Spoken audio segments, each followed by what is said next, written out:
Hello everyone and welcome back to a new video. In this video, I'm gonna show you guys how you can fix input delay on the PlayStation 5 in Fortnite. So if you guys want to learn how to do it, just follow the steps that I'm gonna show you. As you can see guys, I'm right now on the PlayStation 5 and this is how the homepage looks like. So right here, as you can see guys, you're gonna find your games and applications. Here in the right, you're gonna find your game library. If you click on it right here, as you can see guys, you're gonna find all of your installed games and apps. Here in the right, you're gonna find PlayStation Plus and also PlayStation Store. And right here in the top, as you can see guys, you're gonna find all of the sections.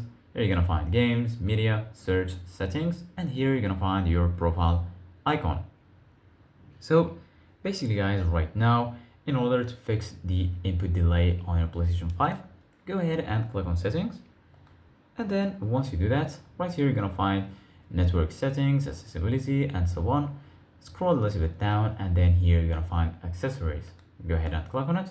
Then right here you're gonna find general, controller, media remote, and here you're gonna find other accessories. Go ahead and click on this option and then go ahead and here under keyboard, here you're gonna find type. You can click on it and choose the language you want your keyboard.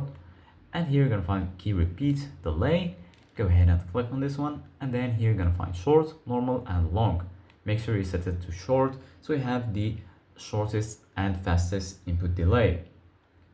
Right here you're gonna find key repeat rate. You can also set this option to fast, normal, or slow. So we're gonna set it to fast, and then just go back right here, and all of your changes will be saved. And right now the input delay will be much faster.